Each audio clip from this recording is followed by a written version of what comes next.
Hello everybody and welcome back to One Nerd to Rule Them All, and in today's video we'll be looking into the heinous acts that turned elf against elf. Of course we're talking about the Kinslayings, so without further ado let's get into the video. In the lands of the immortal, under the light of the two trees, the elves once dwelled in peace, but even paradise can be broken, not by orcs nor by Morgoth, but by their own kin. This is the tragic tale of the Kinslayings, when elves slew elf in betrayal, vengeance, and despair. To understand the Kinslayings, we must return to the beginning, to the first ages of the world. After the awakening of the elves of Culvenon, the Valar summoned them to Valinor. Three great kindreds responded: the Vanyar, the Noldor, and the Teleri. The Vanyar, known for their beauty, were the first to set sail for Armen, where they remained permanently. The Noldor, lovers of lore and craft, settled in Tirion, and the Teleri, fond of the sea, were the last to arrive, and many even remained behind. But those who reached Valinor built the haven of Alqualonde, a city of swan ships and song. Fëanor, the greatest of the Noldor smiths, crafted the Silmarils, gems filled with the light of the two trees of Valinor, but pride and grief led him down a dark path. When Morgoth stole the Silmarils and fled to Middle-earth, Fëanor's heart burned with vengeance. In defiance of the Valar, Fëanor led the Noldor in rebellion. He and his sons swore the dreadful oath of Fëanor to reclaim the Silmarils at any costs, against any being, whether they be friend or foe. But even Fëanor knew, in order to reach Middle-earth, to reclaim the Silmarils, the Noldor needed ships. So he went to the Teleri to try and persuade them to aid him in his cause.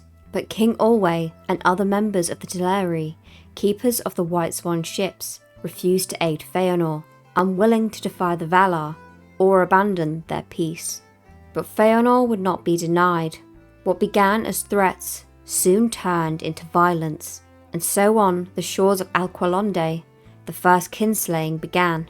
Many Teleri were slain, peaceful mariners cut down by their own kin. Even some of the Noldor recoiled in horror, but others, including the sons of Fëanor, carried out the slaughter relentlessly.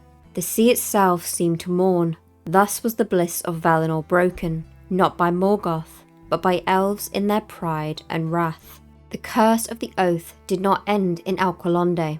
It would echo across centuries. The second kinslaying came in Doriath, where Dior, son of Beren and Luthien, held a Silmaril. Again, elf slew elf. Dior and many of his people fell. Even among the sons of Fëanor there was death and shame. The third and final kinslaying took place at the havens of Sirion. Elwing, Dior's daughter, refused to surrender the Silmaril, and so the sons of Fëanor attacked once more. The havens were destroyed, many slain, but the Silmaril escaped their grasp again. By this time, the oath had devoured them. What remained of Fëanor's legacy was ruin and death. The Valar cursed the house of Fëanor. The Noldor who followed him were sundered from Valinor and burdened with grief. Few repented and fewer returned. Even the greatest amongst the elves would fall, and through the kinslaying, Tolkien reminds us, the deadliest betrayals are not from without, but from within. The kinslayings remain among the darkest events in elven history, a stain upon immortal memory, a tragedy driven by pride, vengeance, and the peril of unbreakable oaths. What would you have done? Would you have followed Fëanor, or stood with the Teleri in peace? Let me know in the comments below. Down in the description you will find two links, the first to my other half Rothmer's channel, so if you enjoy MMOs and action RPGs, then might recommend giving that a watch.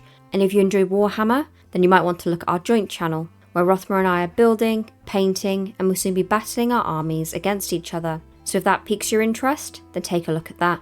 Anyway, that'll be it from me. Hope you have a wonderful day or night, wherever you are in the world. Bye guys.